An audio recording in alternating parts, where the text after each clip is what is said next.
Ahora, continuando con el programa del evento, vamos a dar pase al bloque de conclusiones y comentarios, donde participarán Daniel Rondinel y Karen Takano. Daniel es arquitecto por la Universidad Ricardo Palma y tiene un máster en arquitectura con mención en ecología en Cornell University. Actualmente es docente, investigador y coordinador del área de urbanismo y medio ambiente de la carrera de arquitectura. También es fundador de Interlocal Studio y consultor en sostenibilidad. Por otro lado, contaremos con la participación de Karen. Karen es arquitecta por la Universidad Ricardo Palma y tiene un máster en territorio y paisaje por la Universidad Diego Portales de Chile. Actualmente es docente en la Universidad de Lima y docente asociada en la Pontificia Universidad Católica del Perú.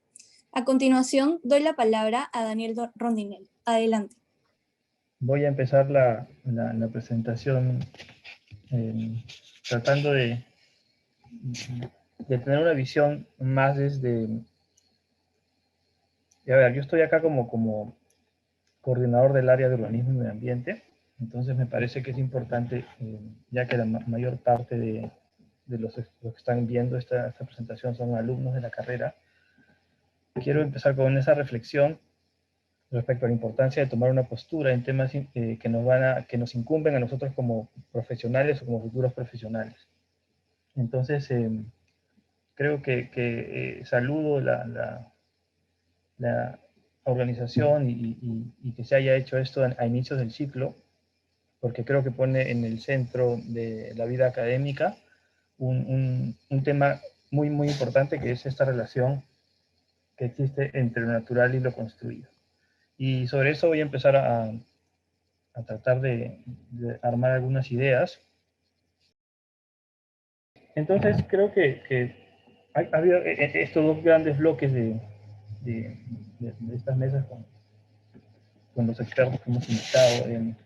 Creo que ha habido como este gran bloque que habla más del paisaje y de esta relación que tiene que existir entre el ecosistema natural y el ecosistema urbano, donde voy a tratar algunas ideas. Y en esta segunda mesa, súper interesante también, hemos hablado de estos instrumentos y de algo bien interesante y bien importante, además, de cómo hacer para que esto suceda.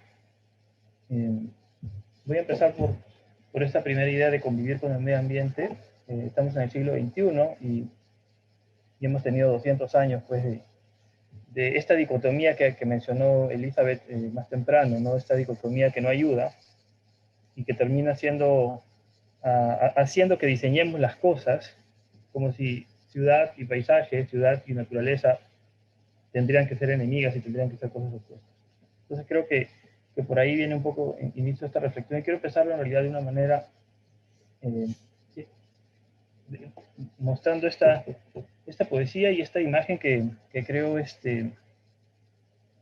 grafica bastante bien esta relación entre lo natural y lo construido. Están en una constante relación y una constante... una depende de la otra, ¿no? Jorge Luis Borges tenía este poema que es un patio y bueno, dice así, ¿no? Con la tarde se cansaron los 2 o 3 colores del patio. Esta noche, la luna, el claro círculo, no domina su espacio. Patio, cielo encauzado. El patio es el declive por el cual se derrama el cielo en la casa. Serena la eternidad, espera en la encrucijada de estrellas. Grato es vivir en la amistad oscura de un zaguán, de una parra y de un aljibe. Y creo que este poema y esta foto también que acompaña el poema que se llama El patio, de alguna manera describe gráficamente esta relación que vamos a tener siempre entre lo natural y lo construido. Y de lo que se ha tratado esta conferencia desde el punto de vista como más macro, sí, tiene todo el tema legal, tiene todo el tema de intereses, que lo voy a tratar de comentar en un ratito, pero al final de lo que estamos hablando es de esta relación, de este vínculo entre lo natural y lo construido. Además, que es tan importante para lo que viene, ¿no? Como saben, pues estamos viviendo en un mundo urbano, principalmente urbano, y lo que pasa en las ciudades va a definir el futuro de la humanidad en general, ¿no? Entonces, quería empezar con esa idea de lo natural y lo construido, y cómo este medio ambiente construido, que es la ciudad de Lima, bueno, como todos sabemos, ha ido expandiéndose sobre un territorio y sobre un territorio que no era cualquier territorio. Esto es un poco lo que también quería compartir con ustedes. Esto es Lima en 1535 y en 2021, donde casi no quedan áreas verdes, ¿no? Curioso, cuando era alumno, como muchos de ustedes que están escuchando, yo hice un trabajo sobre el problema del río Lurín, el Valle del Lurín. Estaba en octavo ciclo, era el año 2000 o 2001, 2002, y el problema casi se repite muchos años después, ¿no? 20 años después. Y recuerdo pues que inclusive fui al valle, se han organizado algunas zonas, otras no, y me ponía a pensar en esta relación nuevamente, ¿no? Esto es Lima en 1735. En realidad es esto, ¿no? Y esta relación entre lo construido y lo natural que siempre ha convivido más o menos bien. Luego viene el tema de la revolución industrial, se instala pues una sociedad más de consumo, ¿no? Y la situación cambia, ¿no? Con esto de las presiones inmobiliarias, un poco lo que ha contado Guillermo también, súper interesante. Pero esto era Lima, ¿no? Había una relación, dentro de la ciudad existían esos espacios pues para cultivo, y Lima estaba absolutamente rodeado de valles, ¿no? Entonces eso se ha perdido, ya no existe más, y nos quedan pues, esto era un paisaje súper común, tú te ibas afuera de Lima, aquí cruzando, donde ahorita puede estar el Sheraton, y encontrabas pues esto, ¿no? Llamas y guanacos, eso no lo tenemos más, pero tenemos un valle, todavía hay algo que todavía está quedando. Esto es un poco lo que queda, esto es una imagen de un proyecto que mencionaba también más temprano en Liliana. Yo solamente para rescatar esta idea de los valles, y como vemos, pues tenemos estos rezagos de áreas verdes. Este es el Valle del Chillón, que ha cedido ya ante una presión inmobiliaria muy grande, como bien mencionó Guillermo también, casi no existe muy poca área. Lo mismo pasa con ni hablar del RIMAC, y bueno, lo que está pasando ahora con el Valle del Lurín, ¿no? Y este de acá es el Valle del Río Lurín, y esto es el valle lo que era el Valle del Río Rímac, ¿no? Ahora solamente vemos esta especie de cañón.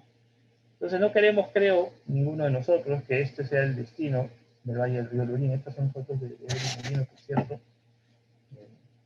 Pero me parece que esta foto de alguna manera es como, esto podría ser el futuro, si es que no empezamos a defender o a dialogar, o a llegar de alguna manera a entender también qué es lo que podría pasar si es que empezamos a permitir que se urbanice. Claro, estos son otros procesos, son procesos informales, etcétera, etcétera.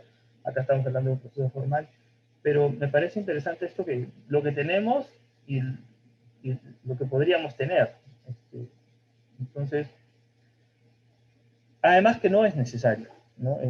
Ya lo mencionaban también más temprano, podemos pues, hemos tenido la primera cátedra UNESCO el año pasado, lo tuvimos sobre la ciudad compacta y la estructura policéntrica. Justamente lo que hablaba era de esa necesidad, que en realidad no existe, de expandirse, de dispersarse sobre el terreno. Estas son dos áreas urbanas, no importa en realidad dónde están, pero tienen la misma cantidad de personas.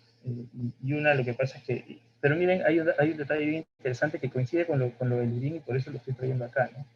Tiene un área urbanizada muchísimo más grande, la de la derecha, por supuesto, la de la izquierda un área mucho menor, pero miren la superficie de moles, de venta, es 1200, en la otra pequeña es de 55.000 metros cuadrados, y en cambio la de retail abajo es mucho más grande, y la de retail en la de la derecha es mucho mayor, ¿no? ¿Qué quiero decir con esto? La ciudad puede igual ser saludable, tener comercio, tener vida, pero no necesitas expandirte, y además a costa de lo que estamos tratando de hacer, ¿no? Entonces, para cerrar esta primera idea sobre esta idea de la ciudad como lo construido y lo natural, simplemente quería resaltar una última idea de lo importante que es para nosotros, que somos parte del medio construido, que estamos viviendo en el medio construido, el medio natural, ¿no? Destruir el medio natural, eso es una ley de la ecología. Destruyes el medio natural, no estás haciendo otra cosa que destruirte a ti mismo, ¿no? Eso va a regresar a ti. Entonces, es importantísimo ser conscientes de eso. Nosotros somos parte, del medio construido es una parte pequeña dentro de un medio natural, y todo funciona ecosistémicamente. Si tú afectas algo, eso te va a afectar a ti en algún momento, no va a regresar a ti. Y bueno, eso es un poco esta primera reflexión. Y quería cerrar con esta imagen y con esta cita de Anne Winston, que en realidad es un libro que se llama El jardín de granito, de Granite Garden, en donde justamente menciona lo que más temprano en la primera mesa se decía, ¿no? No es necesario esta dicotomía, ¿no? La ciudad debe ser reconocida como parte de la naturaleza y diseñada acorde.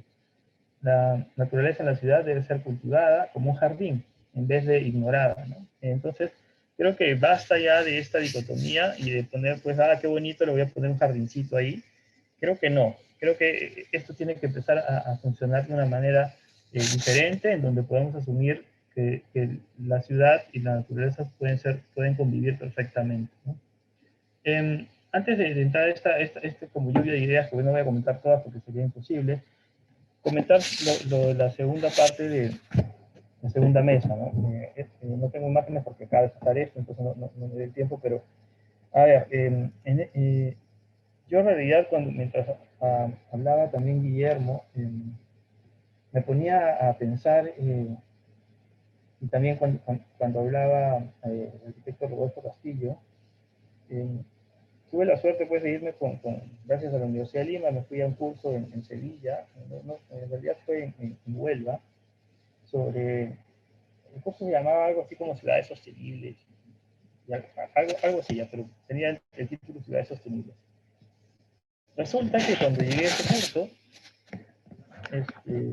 había, pues, personas de España, había gente de Colombia, había gente mayoritariamente de España y algunos latinoamericanos. Pero arquitecto era yo y me parece que una persona más. El resto eran abogados, administradores, economistas, que estaban hablando de ciudad sostenible. Y una de las cosas que más me tocaron de ese curso, más allá de toda la parte técnica, es justamente que en realidad, o sea, en un momento se sentaba en la mesa del curso, pues, el alcalde, el regidor, un representante de las personas, y empezaban a conversar sobre los planes, y eso me pareció súper importante, y creo que, como bien han mencionado nuestros invitados más temprano, eso no está pasando, ¿no? José García Calderón bien lo mencionaba también, ¿no? Entonces creo que hacer que de la idea se pase a la acción, también como mencionaba más temprano Alfredo Estrada, ¿no? ¿Cómo pasamos a la acción, a la respuesta? Creo que aquí en la Universidad de Lima tenemos un potencial muy importante, porque tenemos, pues, la carrera de Derecho al costado, ¿no? Eso se ha mencionado mucho, la interdisciplinaridad que necesitamos, y creo que eso es algo que deberíamos rescatar, ¿no? Lo menciona Taísia, lo menciona Carolina también, esta interdisciplinaridad, porque no va a depender de nosotros los arquitectos solamente, ¿no? Vamos a tener que definitivamente conversar con otras especialidades. Solamente esto, ya lo he dejado en la pantalla para de alguna manera que se pueda apreciar alguna de las cosas que he rescatado.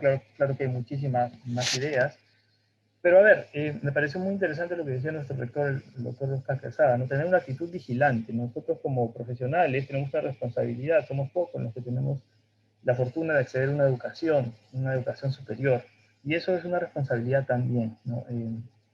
Tenemos que tener una actitud vigilante y crítica, y creo que esto es un buen camino, es una buena señal que la Universidad de Lima y la carrera de arquitectura se haya comprado este pleito y estemos haciendo esta conferencia, y estemos haciendo este conversatorio también. Luego, hablar de respuesta, ya mencionó eso, lo que mencionaba Enrique Bonilla, nuestro director más temprano, ¿no? ¿Por qué es importante Pachacamac? Bueno, porque aquí empieza todo, ¿no? Más allá de los temas históricos, naturales, ecológicos, el tema histórico de Pachacamac es súper importante, ¿no? Esto es una crónica que tenías del trabajo del año 2002 que les mencionaba, y lo voy a leer, dice así. Fue durante la primera semana de enero del año 1535 cuando los españoles Juan Tello, Alonso Martín y Ruiz Díaz partieron de Pachacamac por orden de don Francisco Pizarro para buscar un lugar ideal dónde fundar la nueva capital del Perú. Ellos coincidieron en describir el Valle de Lima como uno de los mejores del mundo, muy ancho, abundante, de muchas y muy buenas tierras, todas de riego y pobladas de chacras. ¿No? Eso era el Valle de Lima. O sea, Pizarro no era un loco que fundó Lima en un desierto. Lima es un desierto, en realidad está ubicada en un entorno desértico, pero tiene los 3 valles más ricos de, creo, toda la costa del Pacífico, ¿no? O tenía, y nos queda muy poquito. Entonces tenemos que defender eso, ¿no? Eso un poco hablando de lo que mencionaba el arquitecto Enrique Bonilla.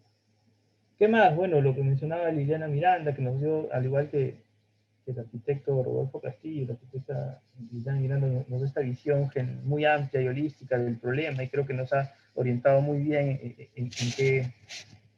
en qué cosas tenemos que poner como que los puntos, ¿no? El desafío es conservar, pero también menciona ella es incrementar las áreas naturales vivas y verdes, con lo que coincide además Taísia y también Elizabeth, ¿no? Mencionan también esta idea, en el caso de Taísia menciona esta infraestructura verde, ¿no? Y Elizabeth menciona esto de incorporar los elementos naturales perdidos en las ciudades, que pasó hace 200 años y por qué no podría pasar nuevamente, ¿no? En fin, ¿qué más decir? Mencionar tal vez la idea que mencionaba Carolina Linares, la arquitecta Carolina Linares, de la casa, profesora también de la Universidad de Lima, que es importante resaltar la comunicación y la gestión y la importancia de gestionar a los stakeholders, ¿no? Creo que eso también es central, ¿no? Nuevamente, si no, todo esto va a quedar en buenas ideas y creo que las ideas están, bien lo han mencionado más temprano nuestros invitados, hay ideas, hay instrumentos, hay que mejorar algunos, por supuesto, pero tenemos que tratar de comunicar y dialogar más, ¿no? Lo mencioné como hablar el mismo lenguaje, lo técnico es importante, pero la forma como lo comunicamos también. En fin, no quiero extenderme mucho más, simplemente quedarme con un par de reflexiones adicionales. Esto de acá que estamos viendo es un palo de hockey. Y esto de acá es exactamente la curva en la que los problemas ambientales en el mundo, cualquier problema ambiental que ustedes puedan ver, tiene esta curva. Uno de los problemas ambientales es la desaparición de tierra de cultivo. Y seguramente tiene esta curva exponencial también. Pasa esto si es que ves cambio climático, bueno, calentamiento global, si ves desaparición de especies, y cualquier problema ambiental. De hecho, esto lo menciona Johan Rockström del Instituto de Investigación de Estocolmo. Habla de 9 límites planetarios, pero en realidad cualquier problema ambiental que tú puedas revisar tiene este problema. Entonces, depredar el valle o los valles que nos quedan es contribuir a esta curva exponencial de cosas negativas. Deberíamos empezar a pensar en curvas exponenciales de cosas positivas. ¿Por qué no pensar en más área verde, más espacios productivos, en más áreas de recreación? Además, tan necesarias en esta situación en la que estamos de pandemia, ¿no? Como bien mencionaban también más temprano, si hay algo que hemos redescubierto es los parques y la naturaleza, después de haber estado encerrados pues, 4 o 5 meses, ¿no? En fin, esto es la última idea que quiero mencionar. Se ha mencionado mucho la palabra ecología en la presentación de hoy, y creo que finalmente esa idea final esto puede resumir esta idea de ecología, de tener pues esta casa, este nido, limpio, tratar de cuidarlo, porque es todo lo que tenemos. Y los ecosistemas, una vez que pasan un límite, es muy difícil que regresen. Entonces, cuidemos, no llevemos al límite los ecosistemas que tenemos, los ecosistemas naturales, porque cuando pasemos ese límite, probablemente ya no va a haber regreso. Y bueno, no quiero nombrar mucho más. Quisiera agradecerles nuevamente y Karen, porfa, disculpa que habíamos quedado en que yo empezaba, pero hay una en que tú empezabas, pero te doy el pase y muchas gracias a todos. No, gracias, Daniel. Gracias a los ponentes y a los panelistas por sus excelentes exposiciones y comentarios. A nombre de la Cátedra UNESCO, bueno, queremos agradecer también la organización y todo el trabajo, y ya de eso se encargarán al final de la exposición. Yo solo, bueno, voy a hacer un repaso corto de algunas ideas que me parecieron claves de las ponencias de la mañana y de la tarde, así que haré un repaso rápido y lo leeré para tratar de ser más clara. Bueno, como comentó por la mañana Liliana Miranda, la arquitecta Miranda, el equilibrio entre naturaleza y los procesos de urbanización son sumamente importantes. Deben ser holísticos. Necesitamos con urgencia una ley general de ordenamiento territorial y una ley para proteger las cuencas y ecosistemas sensibles. El plan metropolitano está a puertas de ser entregado y, como mencionó el arquitecto Olivares, está en manos del mismo IMP, con la aprobación del Consejo Metropolitano de Lima, que sigue insistiendo en el fragmento y la zonificación que estamos discutiendo hoy día. Ya lo mencionó también la arquitecta Miranda, están en proceso otros RIS y en peligro espacios como Caraballo, Surco, Ceneguía, Ancón e Independencia. Por otro lado, la arquitecta Miranda también comentó sobre la fragilidad de nuestros ecosistemas y la fragilidad de Lima en el sentido hídrico, ¿no? Con referencia al estrés hídrico y a la vulnerabilidad particular del sector del RIS, pero también de nuestra ciudad y de nuestro país frente a desastres naturales. Y con ello también mencionó que el CENEPRED se había obviamente pronunciado en contra de este cambio de zonificación. Eso me trae a la cabeza un comentario que hizo algún tiempo Angus Lorry, este amigo arquitecto urbanista en realidad, perdón, en El Comercio, donde decía que el gran problema de Lima en realidad no era el tráfico, sino era fundamentalmente la escasez de agua y la vulnerabilidad sísmica, y yo concuerdo totalmente con él. Volviendo al tema del agua, y también lo mencionó la arquitecta Miranda, 200.000 personas nuevas para habitar Lurín estarían probablemente, digamos, necesitando esa misma agua, si es que el RIS se aprueba. 60.000 son las que ya viven, 15.000 son las empresas de servicios que ahorita necesitarían también esa conexión de agua. Entonces estamos hablando de 275.000 necesidades de conexión al agua, ¿no? Y obviamente Sedapal además ya dijo que no había ninguna necesidad en cambiar la zonificación. Frente a este panorama negro que el RIS plantea, la arquitecta Miranda propuso algunas alternativas, ¿no? Como articular una estructura ecológica, dinámicas de protección, pensar en corredores verdes de vida, y lo más importante, la ley marco y la ley general de ordenamiento territorial, y ley de ciudades obviamente, y ley de suelo, que se podrían proponer como instrumentos aparte. En el caso de la doctora Márquez, bueno, nos recordó datos que a veces no nos son muy agradables de recordar, ¿no?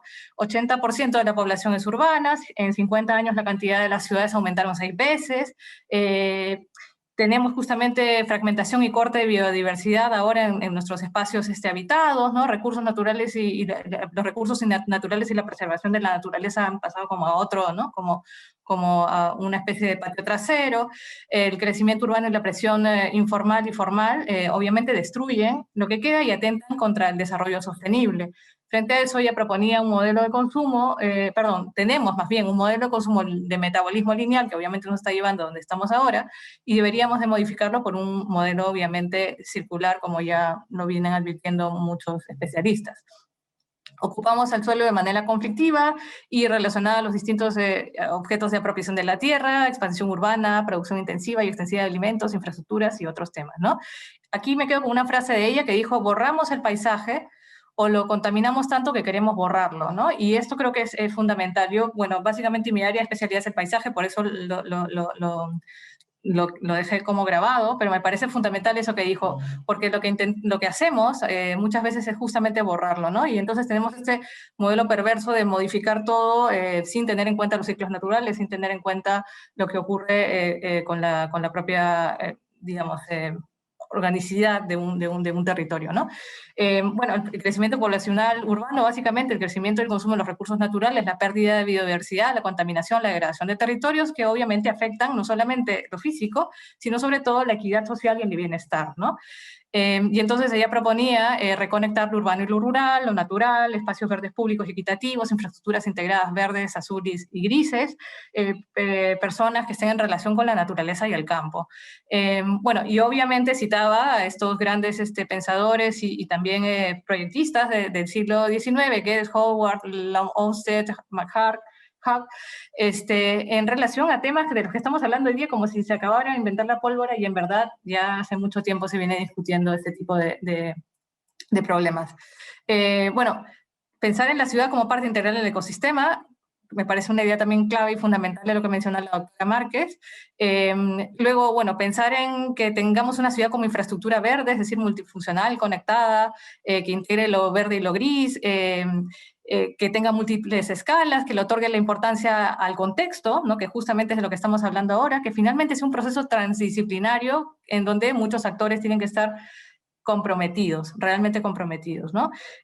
Bueno, luego, obviamente, apostar por un modelo de consumo circular, como ya lo decía, ¿no? Mencionaba que la autora había comentado eso. Bueno, obviamente, restaurar el río, nuestros 3 ríos, aplicarlos merece, mecanismos de redistribución por servicios ecosistémicos, aplicar o elaborar proyectos de mitigación. Y cito otra vez textualmente lo que ella comentó, es ¿qué pasa si creamos al revés y en vez de crear parques en nuestras ciudades, desarrollamos nuestras ciudades como parques? Una idea poética, bonita, que, como decía también José García Calderón, hay que llevar a la práctica mediante instrumentos y mediante maneras específicas, ¿no? Luego, en función de lo que comentó la arquitecta Olivares, Elizabeth, me quedo con muchas reflexiones de ella, muy interesantes en realidad, sobre todo sobre la función ecológica de la ciudad, ¿no? Que me parece que es un principio básico. Luego, la idea de la dicotomía urbano-rural y cómo esto es un principio de planificación urbana y de mirada de modelo de ciudad que ya está totalmente fuera de tiempo, ¿no? O sea, este urbanismo más bien desde el paisaje y esta idea de imaginar la ciudad como una red de tipos de urbanización distintas, diversas, que me parece clave. Otro tema de los que mencionó Elizabeth, me parece increíble que en estos tiempos se proponga que un ecosistema complejo y delicado como el humedal de San Pedro se conserve limitando solamente sus bordes y pensando que construyendo alrededor, dejando ese límite, no vamos a ahorcarlo y a terminar de destruirlo. Y otra cosa que comentó también, que me parece que creo que vale la pena rescatar, es sobre cómo, obviamente, que tiene que haber un equipo y un modelo para poder resolver estos temas.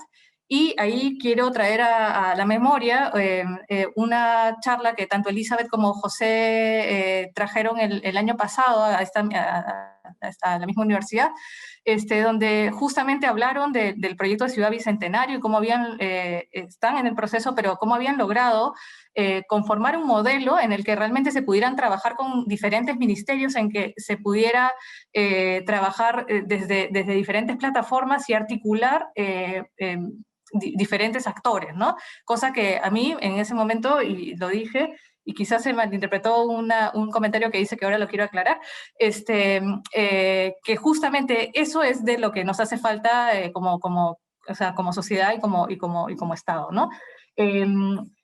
Bueno, me parece que ese modelo puede ser ejemplar y podría justamente ser una manera de integrarlo a otros modelos de gestión en el país y, bueno, obviamente en la ciudad, y entender que no estamos hablando de partecitas de ciudad, sino que estamos hablando de sistemas, y de sistemas que obviamente dependen e interdependen entre sí, ¿no? Por tanto, esperaría que ojalá eso ocurriera de una manera más extensiva. ¿Qué más tengo aquí? A ver, bueno, y bueno, yo creo que también este punto es clave de cómo imaginar un modelo de actuación conjunta cuando justamente estamos a puertas del Bicentenario, a puertas de elecciones además, y creo que el gobierno central tiene que ponerle un ojo a esto. O sea, es decir, necesitamos una estructura general que esté por encima de las municipalidades, que articule ministerios, que sea capaz de realmente de estar por encima de estas, ¿no? de estas RIS y situaciones que nos ponen en peligro a todos, ¿no? Bueno, Carolina luego se refirió al tema obviamente, de este tema económico que está prevaleciendo sobre los demás factores importantes. Creo que Guillermo también ha regresado un poco sobre ese tema desde otra mirada, y me parece importante tener eso en cuenta, ¿no? Porque creo que el factor económico a veces se convierte en el único, ¿no? Y se termina comiendo todo lo que sí es importante para el bien común y para la sociedad. Bueno, sobre la mesa 2 voy a hablar más puntualmente porque creo que han sido temas bastante más técnicos, pero me pareció interesante lo que comentó el arquitecto Castillo haciendo este viaje temporal a lo largo de las modificaciones que se han dado en los planes urbanos de Lima, y bueno, dejando claro obviamente que el RIS no tiene asidero en la historia de la planificación de nuestra ciudad, Por otro lado, esto que además él mostraba, y también lo reforzó el arquitecto García Calderón, sobre los escenarios que más bien habrían alternativos a este tipo de desarrollo que propone el RIS, que son más bien urbanizar o habilitar las pampas de San Bartolo y Lurín para los casos que se darán, que son tierras que no necesariamente tienen el valor ecológico que tiene todo el valle. Y obviamente refiriéndose a la ordenanza 310-2001, ¿no? Entonces necesitamos actuar con instrumentos distintos a los de la zonificación urbana. Con esa frase también me quedo del arquitecto Castillo, y con otra frase que él dice, una ordenanza municipal no tiene rango de ley, ¿no?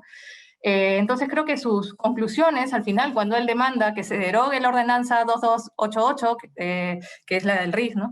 Que es la que permite que se hagan los RIS, que se incorpore en el Plan MET 2040 el Parque Rural y Cultural Metropolitano, y solicitar que este RIS, luego que cualquier tipo de RIS se haga después de que se apruebe el Plan MET 2040, me parecen obviamente temas relevantes e importantes de solicitar. El arquitecto José García Calderón justamente hacía unas preguntas que a mí me parecían fundamentales, y yo creo que en un ámbito estudiantil como el que estamos ahora, y espero que no solo estudiantil, creo que esas respuestas a esas preguntas nos tendrían que estar rondando la cabeza todo el tiempo. ¿Por qué preservar un valle, no? Tenemos herramientas para lograrlo.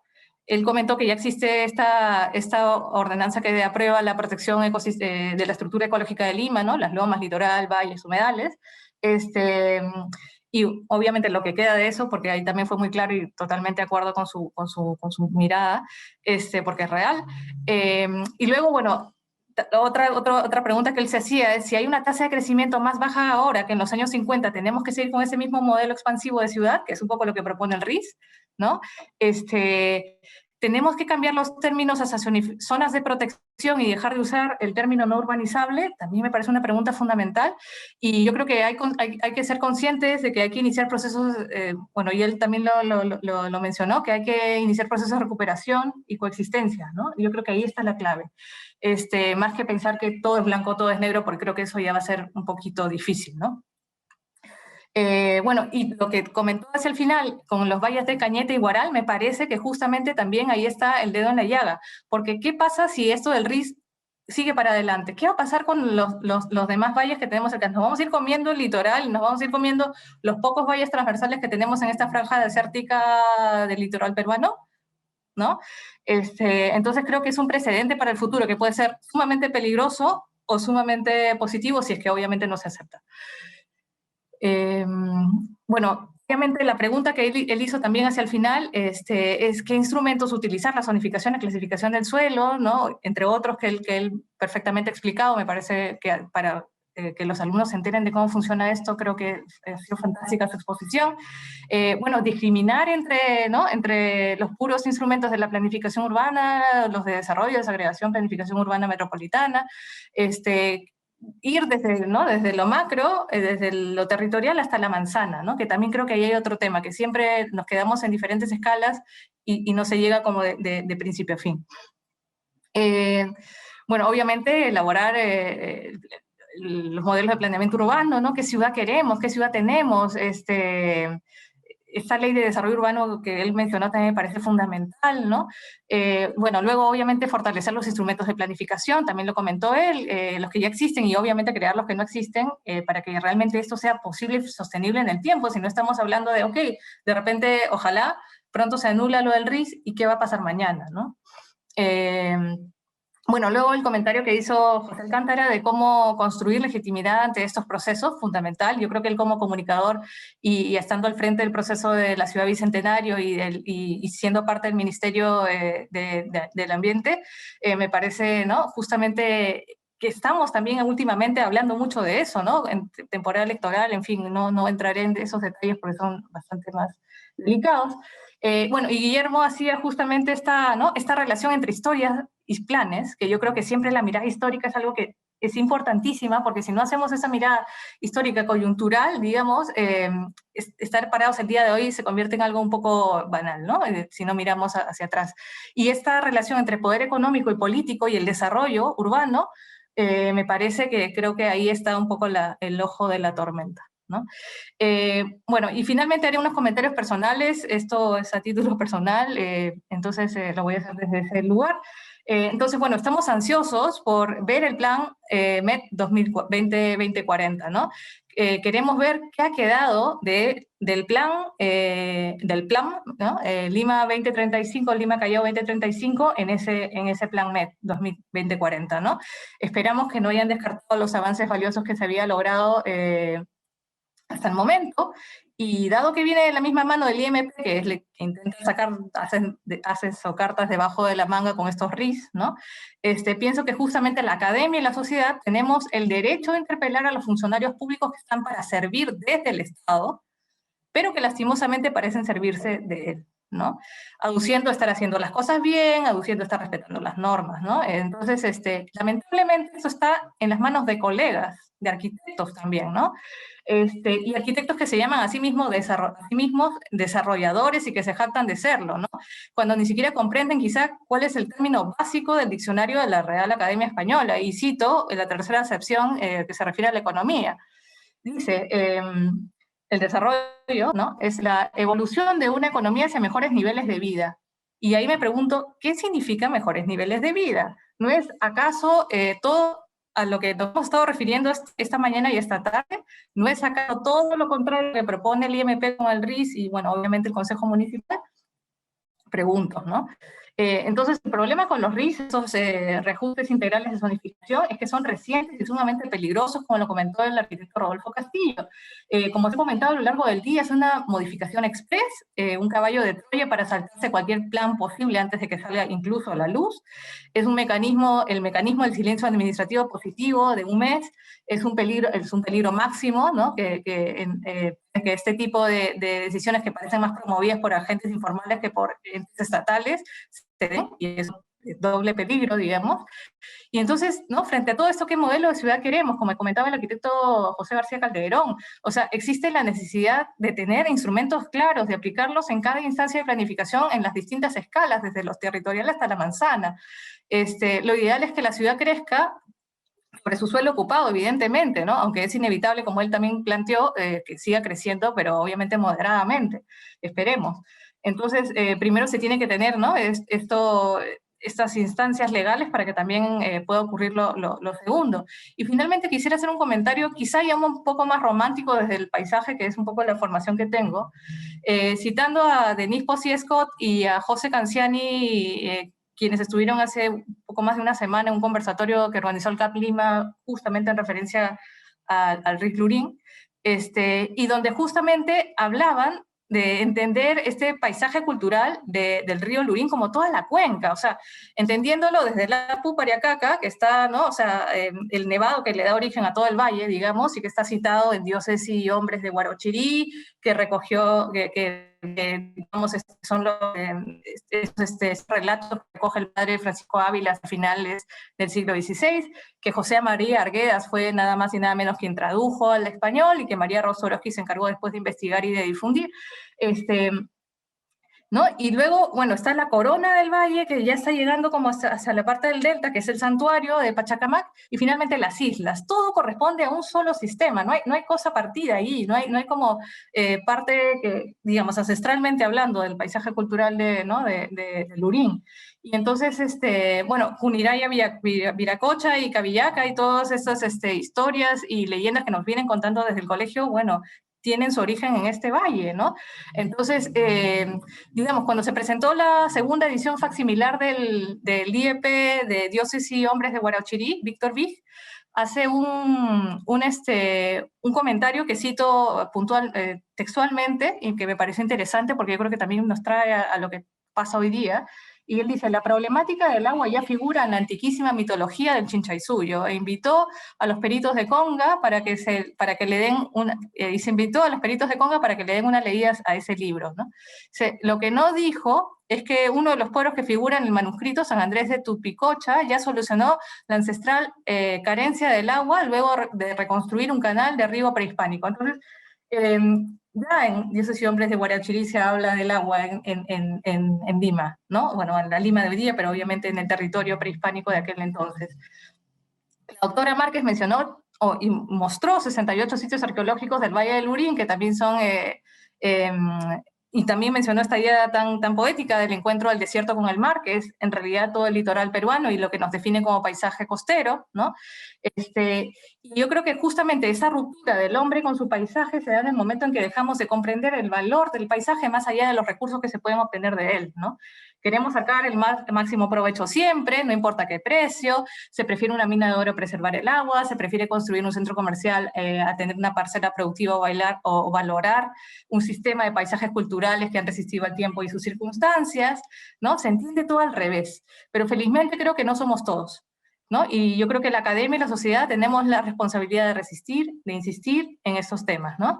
Y ya para cerrar, porque me extendí un poquito, perdón, el teórico del paisaje Agustín Berke, justamente se refiere a la recosmización del paisaje como la necesidad urgente de retejer el vínculo roto entre el hombre y su medio, el hombre y su ecosistema, ¿no? Entonces, Lima está asentada en un terreno desértico, ¿no? En una franja desértica atravesada por 3 valles transversales, ¿no? Es una de las ciudades con mayor estrés hídrico del mundo. Nuestra agua es trasvasada desde los Andes. ¿Cuál es el sentido de aniquilar el último valle casi verde que todavía tenemos, ¿no?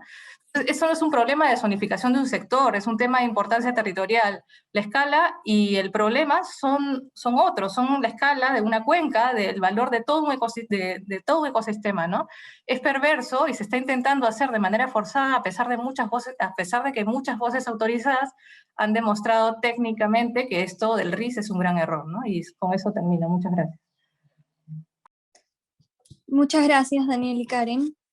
A lo largo de sus comentarios y reflexiones nos han refrescado y complementado con información muy valiosa del conversatorio. Bien, hemos llegado al bloque final del conversatorio, en donde nos darán las palabras de cierre Alfredo Estrada, director del Centro de Sostenibilidad, y Enrique Bonilla Dictola, director de la carrera de Arquitectura. Le cedo la palabra a Alfredo. Muchísimas gracias, Brunella, por la oportunidad. Ha sido realmente una jornada muy interesante, muy didáctica, muy interdisciplinaria. Tengo muchísimas anotaciones, pero quería ser muy breve con las conclusiones a las cuales podría yo llegar. Hay algunos elementos estructurales importantes en esta problemática. Y digo algunos estructurales porque la vasta información técnica, la vasta información urbanística, la vasta información histórica es trascendente. Quiero quedarme concretamente en lo que podría generar la solución a esta problemática y lo que está justamente vinculado al enfoque de la academia, que es tratar de buscar soluciones concretas para que estos espacios de reflexión se conviertan en espacios de acción. El enfoque del proceso estratégico, justamente el enfoque del proceso estratégico que se le tiene que dar a esta necesaria misión de preservar los recursos naturales, culturales, históricos, productivos de Lurín. En ese sentido, tomo nota de los especialistas que han desarrollado sus ponencias esta tarde y esta mañana, ¿no? Y orientado justamente a mantener la calidad del hábitat, ¿no? Y el valor capturado que debe de tener el hábitat es la gran pregunta que se queda en la página. ¿Qué se ha hecho hasta este momento para que esa legitimidad de la cual hablaba José Alcántara, para que ese proceso que también hablaban los demás invitados, los procesos estratégicos, si no se vean de manera aislada, de manera separada, ¿no? ¿Qué se ha hecho para que realmente se pueda capturar el verdadero valor del Valle del Lurín? Y eso justamente está vinculado a otros elementos, ¿no? A este enfoque multiactor, porque cuando se habla de un proceso estratégico para justamente el tema del urbanismo y los demás aspectos relacionados, ¿no? El enfoque multiactor es clave y en ese sentido resulta extraño, ¿no? Que se hable de sostenibilidad cuando no se habla realmente de un enfoque real de multiacción. Otro de los elementos que he podido rescatar es justamente que ese sentido de gravedad al poner en vilo el último valle de nuestra metrópoli, por justamente todo el impacto que puede generar este tema de la alta densidad ambiental, ecológica, paisajista, cultural, es lo que viene vinculándose directamente con algunos objetivos de desarrollo sostenible que han tenido un impacto ralentizado este año. Diríamos, por citar un ejemplo, ¿no? El ODS número 3 vinculado a salud y bienestar, el ODS 6 vinculado a agua limpia y saneamiento, el ODS 8 vinculado al trabajo decente y crecimiento económico, ¿no? Que justamente busca este equilibrio, ¿no? Cuando hablamos de ciudades saludables, hablamos de un componente solidario dentro. Una ciudad o un valle saludable es un valle solidario, pero a su vez es un valle sólido. No sé si me dejo entender, pero mi punto es que cuando hablamos justamente del ODS 11, de ciudades sostenibles, estamos hablando de ciudades saludables, estamos hablando de ciudades solidarias, y esto se resume en esa solidez que debe de tener la gestión ciudadana que se le debe de dar desde diferentes frentes. También tenemos en el tapete la necesidad de poner a la luz el ODS que está en riesgo, en altísimo riesgo, que es el ODS número 13 y el ODS número 15. Quiero resaltar en esa línea el ODS 11 y la meta 11.4 concretamente. ¿Qué dice la meta del ODS 11, específicamente la meta 11.4? Al 2030 debe de estar totalmente defendido el patrimonio cultural y el patrimonio histórico de las ciudades, ¿no? Esta meta, ¿no? A 10 años o a 9 años de tener un indicador y resultados tangibles, con este espacio que hemos desarrollado y con la problemática que se ha generado por técnicas jurídicas, por técnicas políticas y por otras razones de voluntades, es lo que justamente nos trae a colación al propósito principal de este encuentro. La academia tiene que actuar. La academia se tiene que preguntar qué realmente se debe de hacer a propósito de la década de la acción. La década de la acción es estos 10 años en los cuales tenemos que poner a la luz qué acciones y qué resultados de esas acciones traemos para justamente, pues, entre todas las metas, más de 200 metas de la Agenda 2030, por citar una, estamos hablando de la 11.4.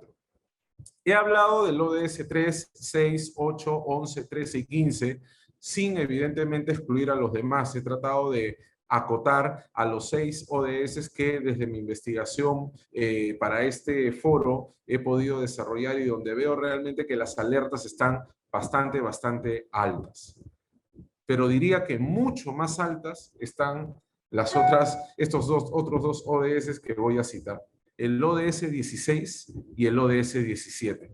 ¿Y por qué? Paso a explicarlo a continuación. El ODS 16 está vinculado a la paz, a la justicia y a las instituciones sólidas. No existirá legitimidad ni sensibilidad, otra vez hablando del bicentenario, ¿no? Si no se trabaja en la institucionalidad para la protección, para el cuidado y para la sostenibilidad ciudadana y de ciudades. En ese sentido, si bien hemos dicho que los 6 ODS citados previamente están fuertemente impactados y en riesgo de cumplirse, al menos en los indicadores ya citados, el ODS 16 termina estando completamente vulnerable porque la institucionalidad es lo que generará realmente que valles como el de Lurín y otros, como se han mencionado durante la tarde, no sean vulnerados. Y también me refiero al ODS 17, que justamente habla de las alianzas estratégicas, las alianzas para el cumplimiento de la agenda, la corresponsabilidad. El enfoque multiactor está por todos lados en la Agenda 2030. Es multiactor por el tema básicamente planeamiento estratégico urbanístico. Es multiactor porque al impactar a la sostenibilidad tiene diferentes impactos y diferentes vertientes de acción, ¿no? Y es evidentemente corresponsabilidad porque la academia, el gobierno, la empresa y diferentes frentes, y la sociedad civil, como se ha citado, está interpelada justamente para poder también tomar acción en ese sentido.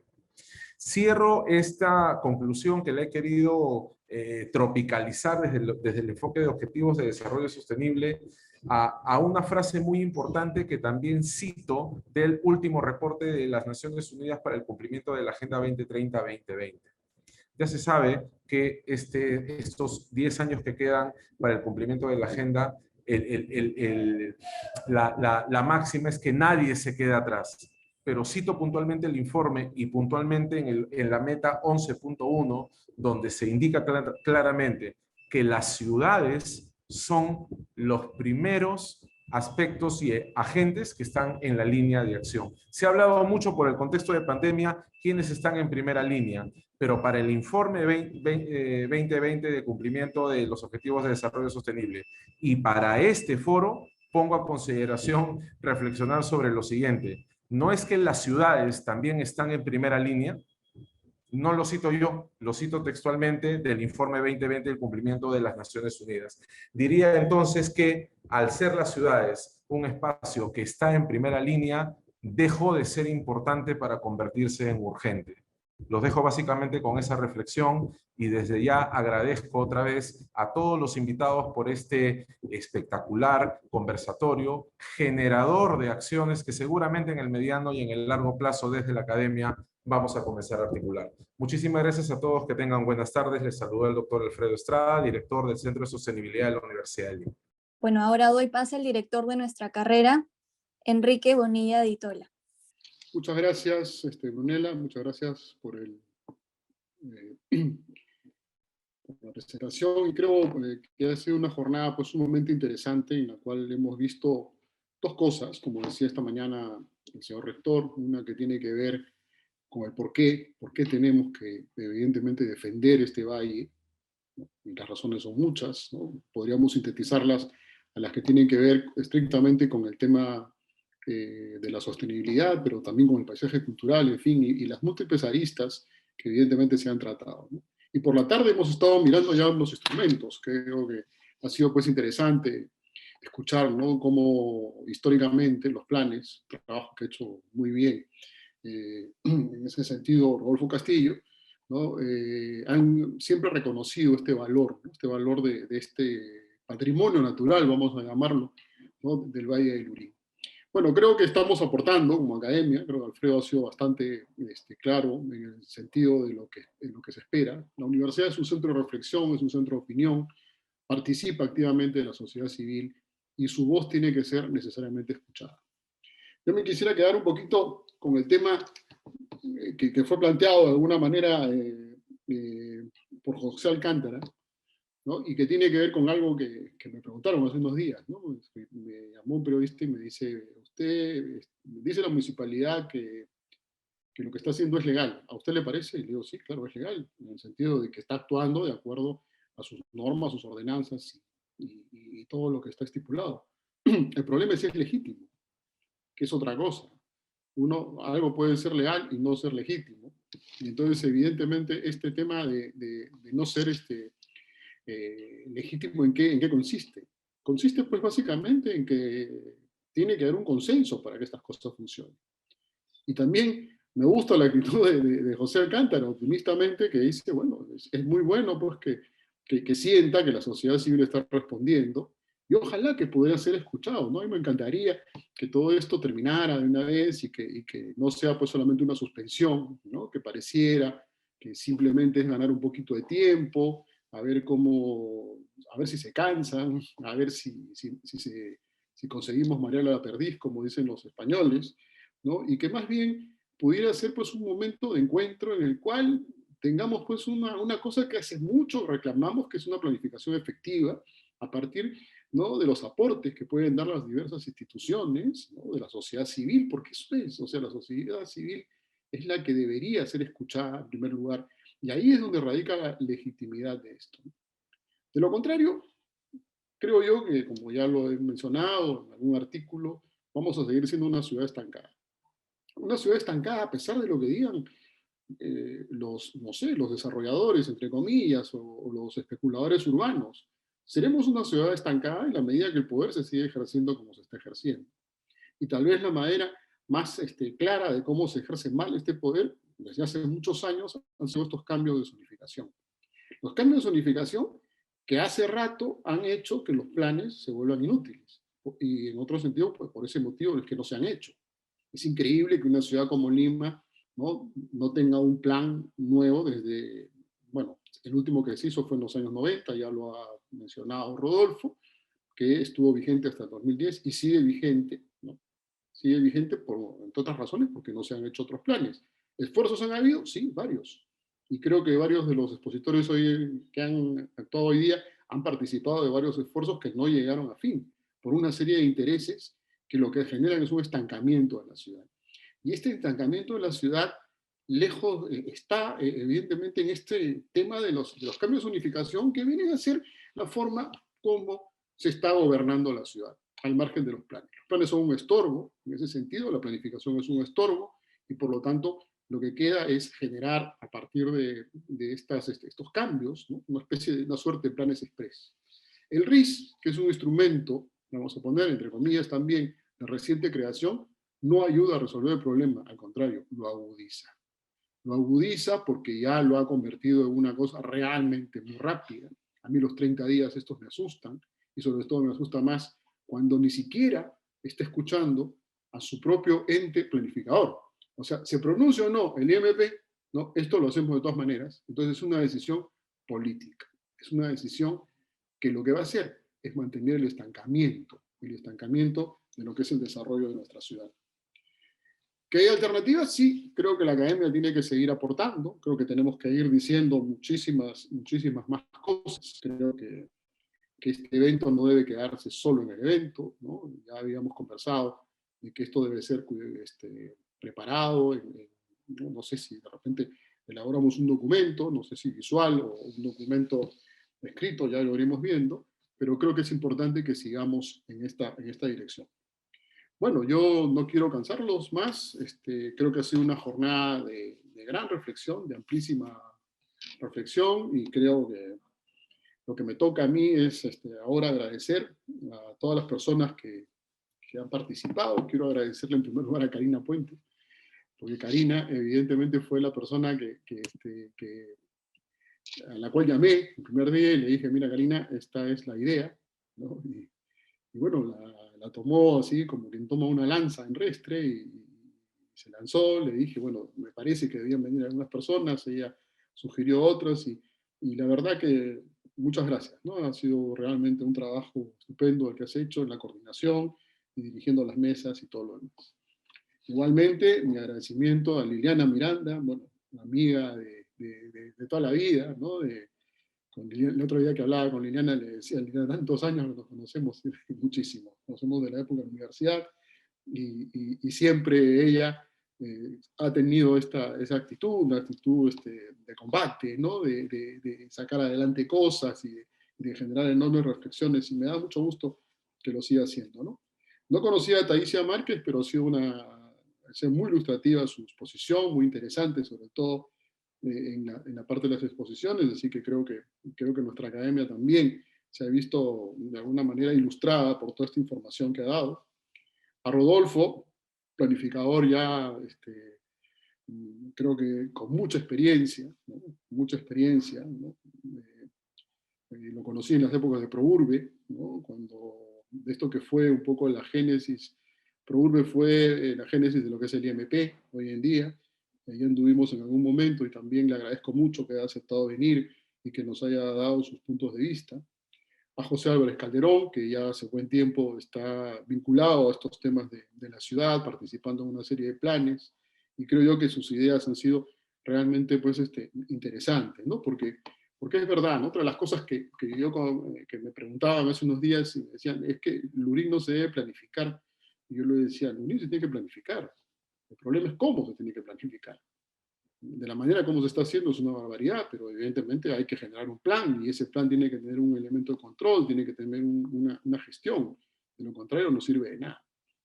No, porque se está diciendo que el plan que se estaba proponiendo, me decían, es un poco el argumento, se hace para detener la invasión. A mí eso me parece absurdo. O sea, tú no puedes agarrar y decir, no, yo el formal soy mejor que el informal porque yo te detengo la invasión. Y la invasión es la mala forma. Y yo creo que eso es un error. Es un error. La única forma posible es la planificación. y en este caso la planificación específica, que es importante. Y creo que en ese sentido Rodolfo, como José Álvarez Calderón, que han trabajado sobre los instrumentos, han sido sumamente claros y creo bastante gráficos. Bueno, quiero agradecerles también a todas las personas que aceptaron participar como comentaristas, a Elisa de Olivares, a Carolina Linares, a José Alcántara, que lo he citado 3 veces, a Guillermo Tacano, ¿no? Y lo mismo a los integrantes de la cátedra UNESCO, Alejandra Acevedo, que presentó temprano la cátedra, a Daniel Rondinel, tanto como miembro de la cátedra, como coordinador del área de urbanismo y medio ambiente, y a Karen Tacano, ¿no? Por sus valiosos aportes y conclusiones. Igual quisiera agradecer a todo lo que es el equipo que está detrás, porque hay tras bambalinas, hay un equipo que dirige Ángeles Maqueira, en el cual está pues, Christopher Schereirer, está Romina Portilla, Brunella Rabanal, que bueno, ellos no han estado tras bambalinas, han estado participando en las presentaciones, pero también han estado Daniela Mesa, Claudia Valdivia, Andrea Ceballos, y José Panduro y Alice Coveñas. Espero haber mencionado a todos. Por otro lado, mi agradecimiento muy fuerte a la Dirección de Imagen Institucional, en la persona de Rosa María Melero y de Ailín Quesada, que estuvo desde muy temprano con nosotros, viendo que esto marchara, y creo que ha marchado de una manera estupenda. Y por último, y no por ser el menos importante, sino tal vez el más importante, todo el apoyo que hemos tenido del Centro de Sostenibilidad en la persona de Alfredo Estrada. La verdad que creo que como director de la carrera me ha encantado trabajar, creo que hemos hecho rápidamente sinergia, simplemente parecía que habíamos, que hace tiempo que jugábamos en equipo, y la verdad que me ha gustado mucho hacerlo en conjunto, como ya, y creo que no va a ser la primera vez, creo que tenemos que seguir haciendo muchas cosas de estas, y creo que de verdad hoy día la academia ha vibrado, la Universidad de Lima ha vibrado, ¿no? Los estudiantes de arquitectura, creo yo, hoy día deben estar vibrando, debe haber una vibración en general, que es un sentir. Y alguno me dirá, pero es probable que esto no resulte. No lo sé, es difícil. Es difícil, el resultado, el futuro nunca es predecible. Y cuando suceden cosas como estas, yo simplemente me acuerdo de una frase que me gusta mucho, que la dijo Miguel de Unamuno, en condición de rector de la Universidad de Salamanca, cuando tuvo que dar un discurso ante unas personas que evidentemente no compartían el punto de vista académico, ¿no? El punto de vista de un académico, el punto de vista de la academia, y que imponían una serie de cosas que no tenían que ver con lo que es el sentido común o con la lógica de lo académico. Unamuno dijo esta cosa que me parece fundamental. Podrán vencer, pero no convencer. Y con esto termino, y muchísimas gracias por todo. Nos vemos. Gracias. Muchas gracias, arquitecto, y muchas gracias a todos por su participación y su disposición. Con esto hemos dado por culminado el conversatorio La propuesta de zonificación de Lurín sobre el tapete. Gracias.